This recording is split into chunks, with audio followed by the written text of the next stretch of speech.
Hey folks, I'm back. This is Doug from at Tramp Traveler YouTube channel, at Tramp Traveler, and today is Thursday. I believe it was October 9th. Anyway, the diesel heater that I put up there, it just doesn't seem to want to be going. I tried it several times yesterday after hooking it up, and I didn't think that the glow plug was working, but I got it a little darker in here and I can see the glow plug is showing that it's working. But I was so disgusted with it last night, thinking that it was going to need some parts, and it still might, I don't know. It had been unboxed. It wasn't one of these Amazon pallet finds or anything like that. It was a guy who had bought it and just didn't get around to using it, so he sold it to me for cheap. I think it was only 50 bucks, which is less than half price. Anyway, I charged up the battery overnight and come out here and been trying it again, and it's on its third cycle of trying. And it's showing 1 bar out of 6, but I don't know that I trust it. It keeps giving me the error code of E10, which says it could be the sensor, or it could be that it's lack of fuel not getting up there. But the pump is pumping good. It looks like it's doing all right. However, I was so disgusted last night that I decided I'm going to, rather than dig out my other one that is brand new, I decided to purchase a new one to put in here, and then I'll still have a spare. And this one, when I take it down, probably tomorrow, I'll take it apart and try replacing some parts and see if I can get it working better or at all. But let me show you what it is that I have purchased. It's a Vevor 8kW, and it's got automatic altitude adjustment up to 18,000 feet. I don't think there's any mountains high enough in the United States to worry about that. And it's got Bluetooth, means I can start it up and shut it down from Bluetooth. Might even be able to see the temperature. And it's got a nice remote to it, which has got a long distance that I can use that remote from. I don't know that I'll ever need any of that stuff, but it's a complete kit, and it was $101. And hang on just a second. It seemed like there was something else that was particular about it.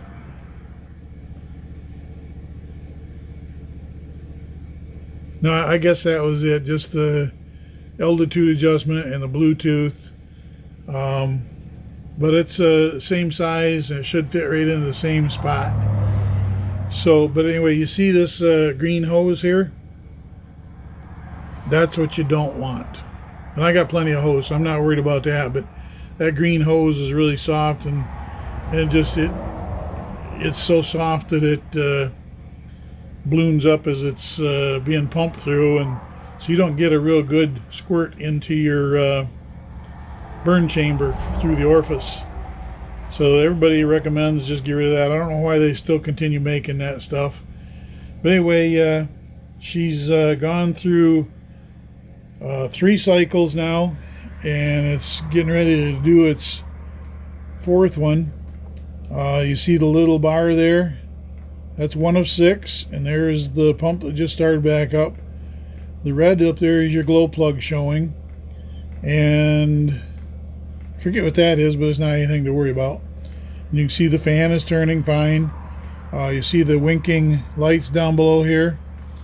It's showing that it's pumping in, and that it's trying to discharge whatever it's trying. But I'm tired of screwing with it for right now. I'll take it out and fool around with it later, wired up separately, see if I can get it to work, and if not, then I'll replace that first probably with my other one. And then after that, I'll probably replace or get out the other one and try that. I don't know. There's so many different controllers that I don't know that you can swap them out. Some say you can, sometimes you can, sometimes you can't. But anyway, that new heater won't be here until till Monday, and today is Thursday, so I got some time to play around with this other one. But I don't hold any confidence in that it's going to start up. This will be the last time it's going through it. It used my battery up somewhat, showing that it's used 9.4 amps, and it's at 12.6 volts right now, 18 Celsius. It's 9.4 amps because it's got the what the heck you call it, glow plug working right now, and so it's charging again right now. I'm gonna, after this shuts down, I'm gonna continue charging this battery, but I brought out a second battery down here and some cables that go between them. I'm gonna hook both of them together after I charge this one up all the way, and we'll put two batteries on it, because once I get it running, I want to actually let it run for a length of time, maybe 5-6 hours. I'll probably use it over several days just for confidence sake. But anyway, that's all I'm going to give you right now. This is video 18, I think. 18, 19, I lose count. But anyway, it's the next video. I consider this the previous video. The thumbnail of it showed failure with a question mark. Yeah, I'm confirming that this was a failure, and so far this video is a failure. It just ain't working, and it just shut off again. There's my hang on, there's my E10 error code, and I'm going to shut her off here in just a minute because it's all done trying. Anyway, we'll catch you later. Hello folks, good morning. Today is October 14th, 2025, and today's video is going to be about unboxing of a 8kW Vevor diesel parking heater that I bought. The one that I had put in my shuttle bus doesn't seem to be functional, and it looks like it was all new, other than for the, excuse me, except for the main control panel had some scratches on it and had the plastic removed. So I don't know if the guy that I bought it from used well, it didn't look like it was used at all, other than for that panel. I think what he did, and I could be totally wrong, is that he had a problem with this controller, so he bought another whole setup, took the controller out of that, put the bad one in the box with the heater that I ended up getting. And anyway, yeah, it is what it is, you know. So rather than fiddling around trying to determine what it could either be the glow plug, could be the board on the heater itself, or it could be that control panel. I don't know, but it's not it's trying to ignite it just can't get it done. And I've installed these before, and they've always worked, but I got this Vevor, that way it's 100% new, and we're gonna unbox that and look it over, and then hopefully by the end of this video, in the next day or two, I'll have it installed inside the shuttle bus and have it working. Okay, I didn't bother putting on my microphone, but let's get this done. I think you'll be able to hear me just fine. Get a little traffic noise here occasionally, but I think I can talk over that. I got this tilted up so that I can see into it. It's probably not going to be really easy for you guys to see into the box, but we'll do what we can.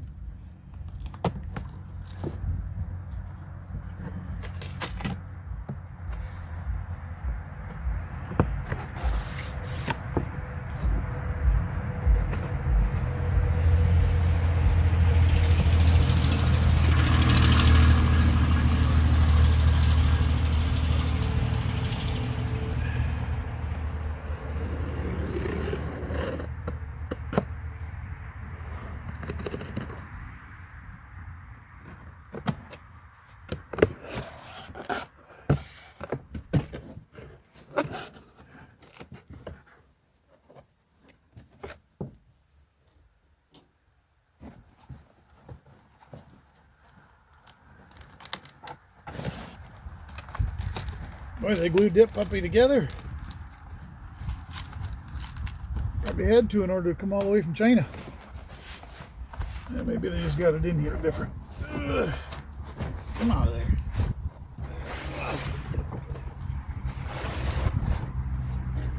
We got glued and taped both.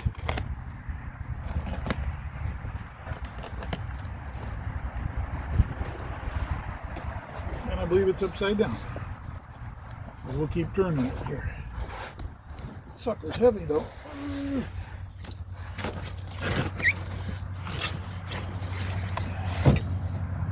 Alrighty. Cut the rest of this off here. Don't need that. Alright, here we have the heater.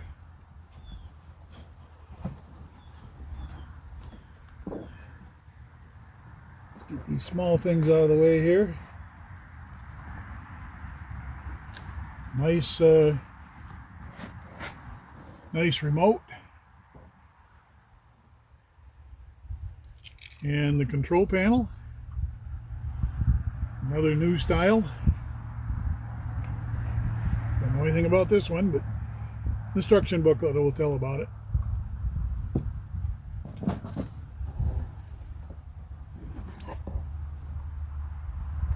This is the pump.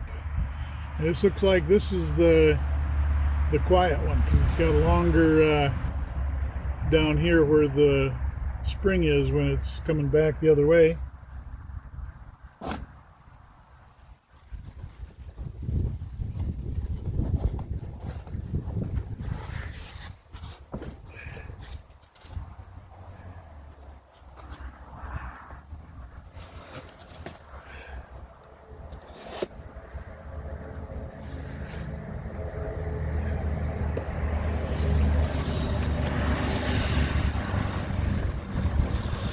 There you can see the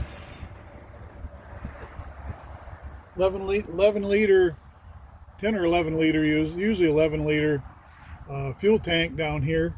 Got a bug crawler on it. This thing set out here in this trailer overnight. I'm not going to bother. I guess I can maybe pull that out. I don't know. You can see that now. Got the opening on it, and you either mount it like that or like that, whichever way you prefer. And then your tap would either be right there for the fixture for coming out, or down here. It'll be in this thicker spot. So you want that at the bottom. So in one way, you'd probably put it this way, and the other way would be this way. Of course, your cap's got to be up. Now, these caps have a little tiny vent on them, which you got to have that, or this thing will suck itself flat. All right, and there's your manual down there. Now, let's take a look at this heater. Got the model number XMZ-F D5, 12 volt, DC 12 volt, 40 watts. That's when it's up and running. Usually takes about 100 watts to get it going because of the glow plug. That's for usually 2 or 3 minutes till it gets burning good. It says fuel is diesel. It says heating power is 8 kW. That's, if I recall correctly, it's just over 27,000 BTUs. And that's plenty for this shuttle bus. No other information on there that I need to read out. This is your intake where the air goes in and it's heated in the chamber inside there and comes out this end. And you can see the heat exchanger fins in there. It's aluminum. And underneath here, this little guy down here, I don't know if you can see this. I'll pull that cap off so it shows up a little bit better. That's where your fuel goes into it. And then this will be your air intake for your burn. And this is your exhaust for the burn. I'll keep that on there because that goes into a little tiny orifice inside of there, and it's pretty easy to plug it up. And then there's also a little tiny screen up inside there that it sprays into, and that atomizes it further. You've got a high temperature silicone boot on the bottom here, which seals against your floor if you're going that way through the floor. I'm not, but that's okay. You got your 4 mounting bolts, and those mounting bolts are for these holes here. They're just on the opposite side of the feeders, and it goes on this way because your fuel tap goes through that hole. I can't put it on right now because I put that rubber cap back on there, but you can just barely see it sticking up there. And you mount this to the floor, and but you have to cut a big hole too, because you don't want this heat anywhere near wood if you got a wooden floor, any kind of floor, okay, unless it's a steel floor. So that's that. I'm going to take the shell off from this so that you can see inside of it. But first, let me point out, here's your power cord. That comes from the controller, which I'll show you in a minute. And the way you disassemble this is you just unscrew this intake screen, and then you can lift this right off. Really simple. In here you can see the control board, and that's particular to the control panel that I showed you, because a lot of these won't compare to previous models. This is your glow plug, and this has to be in the upright position, or I'm told that it can be mounted with it in the upright position this way, so that you're blowing your exhaust out the side. Now, I put my other one in the shuttle bus in that configuration, and that might be part of the reason why it's not starting. And before I install this one, I'm going to try to roll that one over, but it got some interferences in there. But I'm going to try rolling that over and igniting it in the vertical position. And here you can see these aluminum fins. They go all the way around this puppy. This is your fan, which blows the cooler air, your interior air, over this and ejects it out here. And it's pretty robust blower. Now let's put this back on.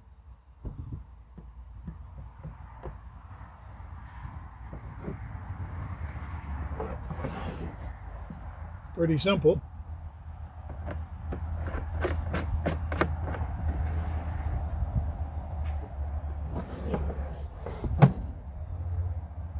Okay, let's look at some other parts.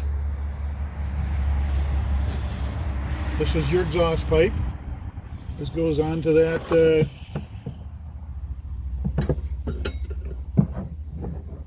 this is your exhaust outlet. Goes onto there, and you can bend this around. You can't lengthen it out any, but you can cut it off if you don't need all of it.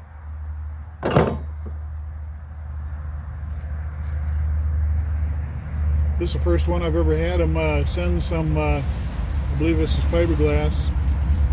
It's an exhaust wrap. Doesn't say, but that's nice because it kind of keeps your heat from getting into areas that it shouldn't. Here you've got your exhaust hose for your interior air, and this will accordion out long, really long, but it also bends and it'll stay pretty much in the shape that you put it in. Fiddle with it, it'll get there.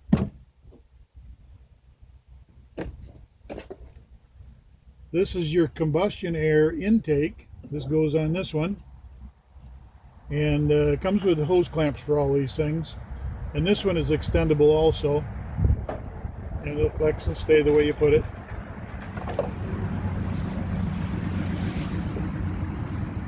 This is a muffler for the end of your exhaust, and it comes with a mounting bracket. Mounts to that hole and then to whatever you want to mount it to. And if you can see this here, there's a little tiny hole there. That needs to be in the down position so that any moisture that's produced from your heat, or when it's shut off, it'll draw moisture in. It'll need to be able to drip out there. Otherwise, it'll just hold all that moisture inside of there. Don't want that. This is your harness. This plugs into this cord here. This is a fuse, and I think it's a 10 amp fuse. Let me check real quick here. Oh, it says 25. It's never going to use 25. I always use either a 10 or a 15, and I've got a 15 in there right now, but it'll never get up to 25. That's a little bit overkill for me as far as I'm concerned. This plug goes onto your pump. Goes onto your pump, like that. And the pump can be outside. It's weatherproof, and this has a weatherproof seal to it.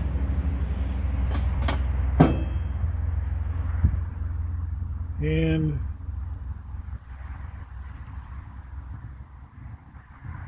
forget what that goes to. Control panel goes here. Your pump goes here. No, this goes to your heater. This cord here, and must be that little one goes to the control panel. My bad. It plugs. Okay, where'd it go? There it is. That plugs together like that. Remote's just clipped on there so you don't lose it. And I don't know what this takes for batteries yet. Sometimes they don't come with it. There's sometimes a 25N, I think it is, or a 25A, 17A, I can't remember. The last one, the one up there in the bus, that takes two AAA batteries. And this looks big enough that maybe AAAs would go in there. And that's good because they're cheap to replace. Okay, so that's your control harness. This is your positive that goes down to the battery. And there's your negative that goes down the battery. And this is a little heavier wire, not much. I mean, your positive is, I'm going to say it's, I don't think it's a 14. It's probably a 16. And this is really light. This might be a 20. But you know, it's like in a chain. This brings the power up to it, but if it's limited with this, then you're screwed. So what I do is I cut these off right up here at the big plug. I cut them off and replace those with I use 10 gauge wire. because I've had problems in the past with it saying that it's just not enough voltage or amperage up there for the ignition. This is the crappy hose that you don't want. As you can see, it's real limp, and the problem is that this hose, when it's warm out, as you can see, I can easily squeeze that. It's too big on the inside, and bubbles pass up through there real easy, and they can actually congregate into a big long bubble. This is junk. I always replace it with the white stuff, and that's what I've got in the bus that I'll use, is the white stuff. It's a lot thinner. Everybody says get rid of this stuff as quick as you get it. So that's what I'm doing.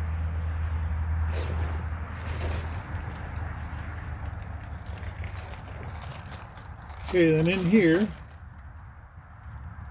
I don't know as I'm going to take all this stuff because there's a lot of little tiny pieces in here, including worm gear hose clamps. This is an intake screen for your intake hose so that bugs can't get up inside there and choke up your burn chamber. And this is made to be underneath your vehicle, but try to put it someplace where your tires aren't going to splash mud and water up to it. You don't be sucking water up in there. Once water's inside there, it's inside. They give you some big clamps. This here is the kind of a vibration damper for your pump. It just goes over your pump, and it's really hard to get on there, but it gives you a hole to screw it to a wall or something. And everybody recommends you don't screw this to a wall because that'll transmit the noise of that pump clicking to a hard surface. And that then becomes like a megaphone or a drum or something and just transmits all the noise right up to it. Better that they take some of these wire ties that they give you and suspend it from that so that it's got a little bit of dangle to it. Now, these pumps are supposed to be mounted on about a 30 to a 45 degree angle with the pump fluids going this way, because you don't want it level like this, because air will get inside of there, and air does two things. It cools the pump, but it also lubricates it, because your diesel fuel has a little bit of oil in it.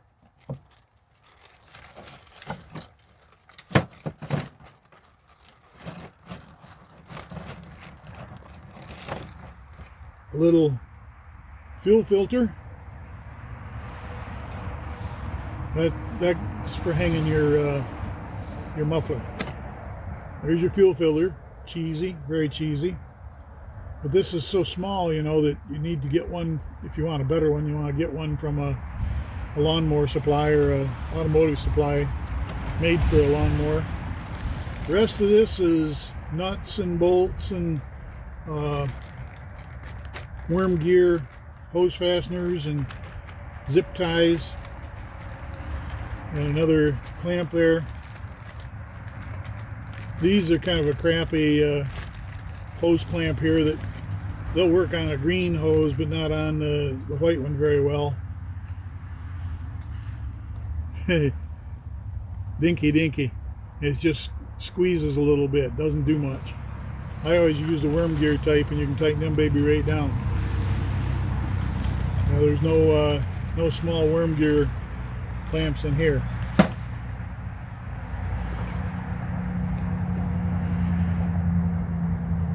This is your disbursement head. Goes on here, and then you can rotate that around. It actually rotates within itself.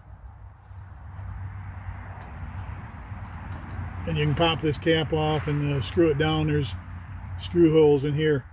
Now, what I'm seeing is they didn't give me any rubber hose. On the other one with the where you use the white hose, they give you some short chunks, or actually probably a chunk like this, and you cut off short chunks of it, and you put that over this little nipple and put a clamp on it. Then you slide your white hose up inside there and put a clamp on that. The reason they didn't give me the black hose is because this crap is so flexible that you can actually enlarge it to get over that. So you only need one clamp, and then that cheap clamp in there will probably work all right. I don't think I'm going to even bother to use this. I don't need any problems. Nobody needs any problems with these heaters. They'll create their own problems, which you got to dither and try to figure out. And that's it. Okay, now, so when you come out of your tank, you go a short distance and put your fuel filter in there. And the fuel filter has to, it doesn't have an arrow on it. They're supposed to have, but they don't put them on it. This will be your tank end, tank side, and this will be the side going towards your pump. You want a little bit of distance between your tank and your pump. Some people say that from the tank you should go down with this so the bubbles stay high. They're eventually going to get into this anyway. And this is kind of a good reservoir for bubbles to stay in. And you can unscrew this and let those bubbles out, but you get fuel out of everything. So you might want to put this outdoors along with the tank if that's what you're going to do, or just have a drip pan or something. Okay, so then your pump goes on here, and they don't give you any of that black hose to go between these things. But the most important thing that you can do with any of this, if you've got the white hose and you got the little chunk of rubber hose on here, is after you get your chunk of rubber hose on here and you're pushing your white hose into that black hose, you push that puppy right up tight to this. I mean absolutely tight to it. Don't leave a gap, because that's where bubbles will form. You don't want any place where bubbles can form. They're going to form in here, but you want them to go on up pretty much in a straight, as much as possible, straight uphill run the rest of the way to your heater. Some people mount their heaters down low. It causes all kinds of problems. My heater is in the back, way up to the top of the shuttle bus, where I can stand up and work on it, unloosen a couple of bolts or clamps, lift that baby down, work on it, replace it. So that's all we're going to talk about right now. And the next thing will probably be, if this isn't too long a video, would be to install this thing and get her torqued up, making heat. Well, folks, I decided that video there was long enough with the uncasing of the Vevor heater. And then the next day I went into the shuttle bus and worked on getting the old one, or the previous heater, up and running. And you'll have to go to the next video to find out what kind of problems I found. But I got her working. And so you have a good weekend, because this is going to come out on Saturday. And we'll catch you on the next one too. So be looking for that one. Got the previous heater started and it's running on its side. And I'm happy. But I had a lot of trouble. And it was, you'll see. You'll see.